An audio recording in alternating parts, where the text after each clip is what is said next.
This is a summary of the Review of Religions, January 2014, A Messenger of Peace in the Lion City. We'll start on page 64, The Life and Character of the Seal of the Prophets. This is about freeing slaves. The Holy Prophet, peace and blessings of God be upon him, was a teacher of morals. Trying to free slaves was a big thing for the religion of Islam. Muslims are part of Islam. Islam uses two ways to stop slavery. Number 1, the recommendatory method, meaning advising something is done. Number 2, the coercive method. Coercive, meaning, for example, a president using their military to stop slavery. So in the beginning, when the Prophet Muhammad, peace and blessings of God be upon him, said he was God's prophet and that God had chosen him to lead all the people to God. In the starting time, the recommendatory method was used. The Holy Prophet, peace and blessings of God be upon him, was living in Mecca and received a divine revelation. Revelation meaning a communication from God. It said, "Messenger, did you know of a religious commandment which is like climbing high up a mountain, which a person can climb up high in the spiritual rank and become close to God? If you did not know, then here it is. You can do it by freeing a slave." So to be excellent as a person in front of God, it is very simple. Believe in the one God, use your time in God's causes, on your family, on orphans, the people and creatures in need, people who are travelling, like guests, and the freeing of slaves. In a hadith, Abu Huraira, peace and blessings of God be upon him, says that the Holy Prophet, peace and blessings of God be upon him, would say, and I quote, "Such a Muslim who frees a slave would be granted complete salvation by Allah, the Exalted from hell." End quote. Allah is the name of the one God. Exalted means high up in rank. In a hadith, Bara bin Azib says that a Bedouin, an Arabian of the desert, asked the Holy Prophet, peace and blessings of God be upon him, a question.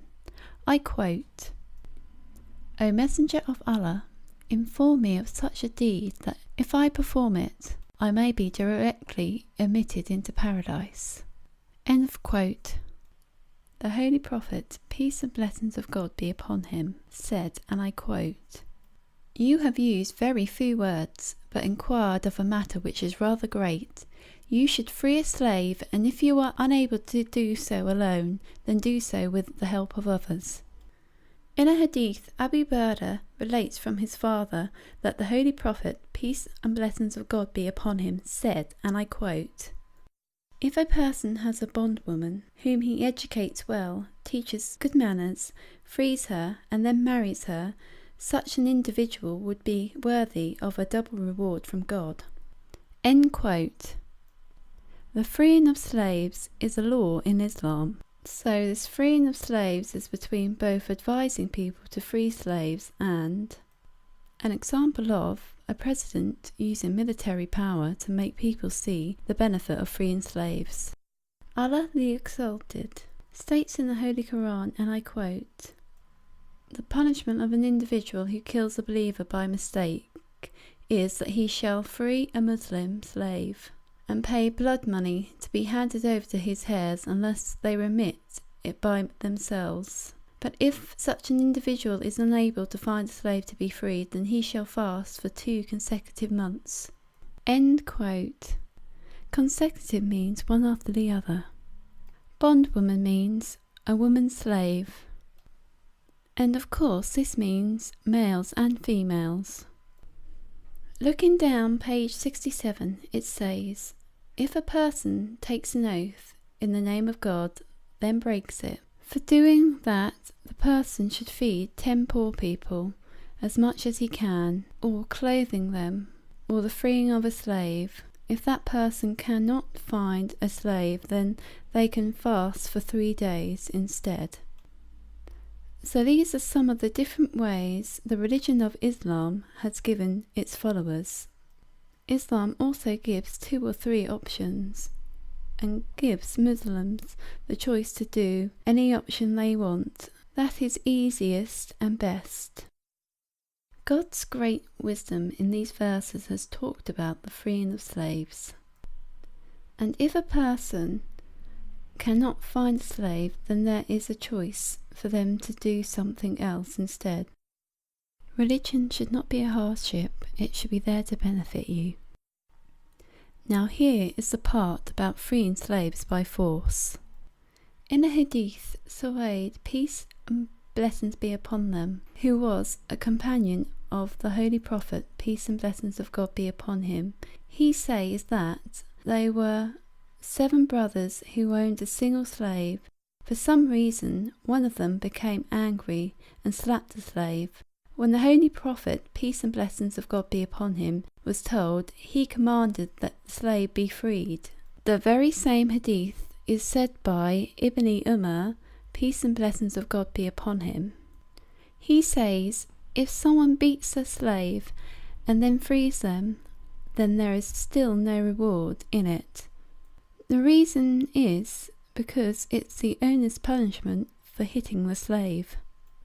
In a hadith, Ibn Umar, peace and blessings of God be upon him, and Abu Hurairah, peace and blessings of God be upon him, says that the Prophet, peace and blessings of God be upon him, said that if a person owns a slave with another person, if they want to free the slave, then they must pay the other owners their fair share from his own money. In a hadith, a few slaves fled the idol worshippers of Mecca and reached the Holy Prophet, peace and blessings of God be upon him.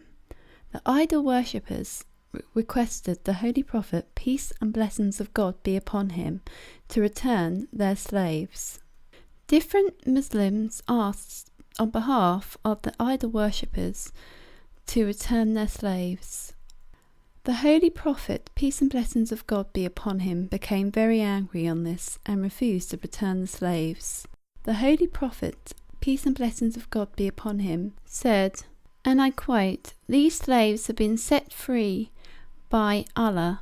Shall I return them to a life of slavery and polytheism?" Once again, polytheism means the belief in more than one God. Just think for a moment, if your mother and father had escaped being slaves, wouldn't you become angry at people asking you to return them back to their slave owners? This ends on page 71. This is the summary of the Review of Religions, January 2014.